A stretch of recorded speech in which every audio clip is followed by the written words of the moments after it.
దీని వరంగల్ జిల్లా కార్పొరేషన్ కూడా ఇస్తే మాకు చాలా ఇస్తే బాగుంటుంది అధ్యక్ష. మొత్తం రాష్ట్ర వ్యాప్తంగా ఇస్తే ఇంకా చాలా సంతోషం అధ్యక్ష. దీని మీద ఆలోచన చేయండి అధ్యక్ష. రెండోది అధ్యక్ష, ఒకటే పార్టీలో గతంలో 10 సంవత్సర కాలంలో అధ్యక్ష ఎన్నో కేసులు భయంకరమైన మా మీద కేసులు పెట్టి వేధించిన సందర్భాలు మనం టీవీలలో పేపర్లలో చూసాం అధ్యక్ష. ఇప్పుడు ఏదైనా పదవి కావాలి అంటే కేసులనే మీకు ఇయ్యరాదు అనే కాడికి వచ్చింది అధ్యక్ష. మరి కాంగ్రెస్ పార్టీ కార్యకర్తలని వేధించి కేసులు పెట్టిన వాటి మీద ఉత్తుత్తగా కావాలని పెట్టిన కేసులని వాటిని తీసివేయవలసిందిగా నేను ముఖ్యమంత్రి గారికి మీ ద్వారా విజ్ఞప్తి చేస్తున్నా అధ్యక్ష. ఎందుకంటే పదవులు రాకుండా అప్పుడు 10 ఏళ్ళు కష్టపడి ఇప్పుడు కూడా మేము పదవులు రాకుండా ఉండాలంటది ఇదయ్యలేదు. ఇది ఉన్నది అధ్యక్ష. ఎవరి మీదో ఎందుకు అధ్యక్ష, నా మీదే మర్డర్ కేసులు పెట్టి భగవంతుడి దయ వలన నేను కోర్టుకు పోవటం వల్ల తీసేసింది, కానీ లేకపోతే నాలాంటి వాళ్ళ మీద కూడా పెట్టి వేధించిన సందర్భాలని అధ్యక్ష. మరి నిన్న మొన్న చూసినాం అధ్యక్ష, ల్యాండ్లు అమ్ముతున్నారు, ల్యాండ్స్ పోతున్నాయి, అవి పోతున్నాయి, ఇవి పోతున్నాయి అని చెప్పి గతంలో జరిగినాయి అన్ని చూసినాం అధ్యక్ష. మరి ఇక్కడికి వస్తే అసెంబ్లీలో చూస్తే మాట్లాడే విధానాలు చూస్తే సీనియర్లు గౌరవించాలి పెద్ద అనుకుంటాం, కానీ ఇక్కడ పొద్దుగాల ఒకటి సాయంత్రం ఒకటి మాట్లాడుతున్నారు అధ్యక్ష. మా పరిస్థితి ఏంటంటే ఇక్కడ మేము ఎవరిని ఫాలో కావాలని కూడా కొత్తగా వచ్చిన సభ్యులు మాకు అర్థం కాని పరిస్థితిలో ఉన్నది. కాబట్టి మేము ఒకటి అడుగుతున్నాం అధ్యక్ష, ఆ కష్టకాలంలో ఉన్నప్పుడు చేసిన పాపాలన్నిటి కూడా ఇప్పుడు మీద పడుతుంటే వాటి మోయలేక పథకాలని కొంచెం లేట్ అయిన వాటిని 15 నెలలకే ఓ రోజు ఒక దిక్కు మాట్లాడుతున్నారు, ఓ రోజు ఒక దిక్కు మాట్లాడుతున్నారు మధ్యలో కూర్చొని. సరే ఏదేదైనా కానివ్వండి అధ్యక్ష, మేము అడిగేది ఒకటి అధ్యక్ష, ల్యాండ్స్ గతంలో కబ్జాలు పెట్టినవి బయటికి తీయండి అని గతంలో కూడా నేను మాట్లాడిన అధ్యక్ష. మీ ద్వారా నేను విజ్ఞప్తి చేస్తున్నా, పార్టీ కార్యాలయాల కోసమో కబ్జాలు పెట్టి 10 ఏళ్లకెళ్ళి 8 నుంచి 9 ఏళ్లకెళ్ళి సుమారు హౌస్ ట్యాక్స్ కూడా కట్టకుండా ఆక్యుపై చేసుకొని ఇల్లీగల్గా ఇంటి నెంబర్ లేదు, కరెంటుకు ఇది లేదు, ఏది లేకుండా కబ్జాలు పెట్టి ఇప్పుడంటే ల్యాండ్స్ అమ్ముతాను గవర్నమెంట్ చేసిన అప్పులకు గిప్పులకు కట్టడానికో ప్రభుత్వానికి ఉపయోగపడే విధంగా ఏదో చేద్దామని మా ముఖ్యమంత్రి రేవంత్ రెడ్డి గారు చేస్తుంటే దాన్ని తప్పులో చూపించుకుంటూ కబ్జాలు పెట్టినవి చేస్తే చాలు అధ్యక్ష. ఇప్పుడు ఈ అప్పులు క్లియర్ అయితే అన్ని కబ్జాలు ఉన్నాయి, వాటిని బయటికి తీయమని అడుగుతున్నాం అధ్యక్ష. మేము మీ ద్వారా ఎంత భయంకరమైన నిజాలు ఉన్నాయంటే కన్స్యూమర్ నేమ్ అధ్యక్ష కబ్జాలు పెట్టే మీ దగ్గర నేను తీయమనేది ఎక్కడి నుంచో కాదు. మేమేమో అడిగేది ఒకటి అధ్యక్ష, consumer name BRS, father name TRS. ఇదేంది అధ్యక్ష, ఇన్ని పెట్టినాయి ఎంక్వైరీ చేసి తీయమంటే ఎందుకు తీయలేకపోతాండ్రు? ఎందుకు 0 ఓవర్ అని అడుగుతున్నాం? 0 ఓవర్లు అన్నిటికీ అడగవచ్చు, ఆ మాత్రం తెలియకపోతే ఎట్లా అధ్యక్ష? మేము అడిగేది ఒకటి అధ్యక్ష, ఈ కబ్జాలు పెట్టిన వాటిని బయటికి తీయమంటున్నాం. మూడోది అధ్యక్ష మాకు అందుకే అధ్యక్ష కంక్లూడ్ చేస్తా 2 నిమిషాలు అధ్యక్ష.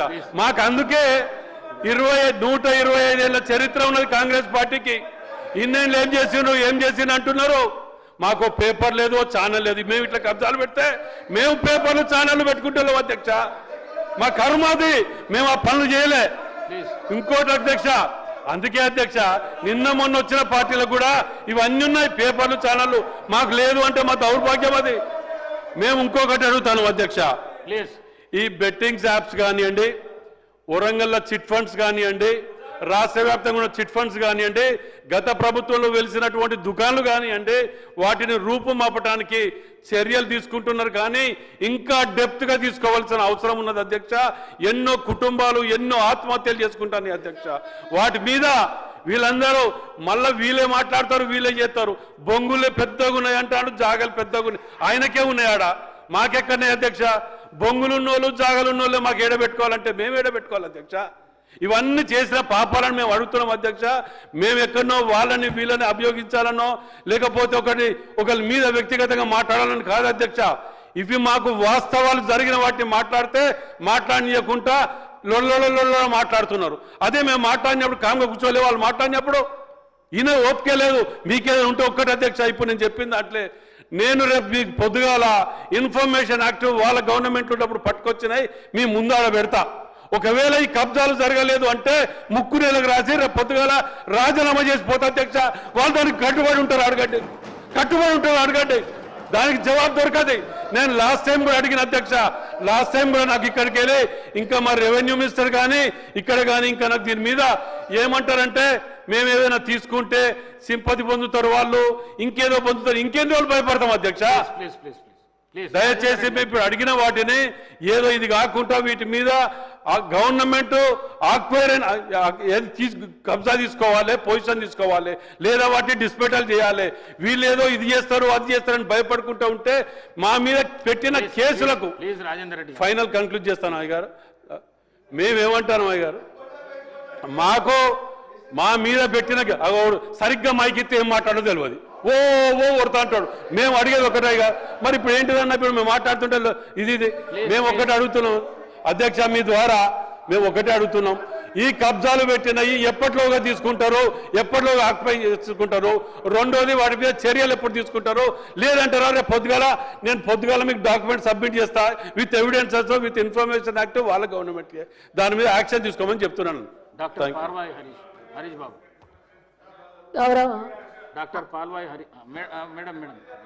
గౌరవ స్పీకర్ గారు సభ్యులు చెప్పిన విషయాలన్నీ కూడా నోట్ చేసుకోండి. ధన్యవాదాలు అధ్యక్ష. ఇవాళ ఈ నా 0 ఓవర్లోని అంశం అటవీ శాఖకు సంబంధించిన అధ్యక్ష. మంత్రి గారు కూడా సభలోనే ఉన్నారు.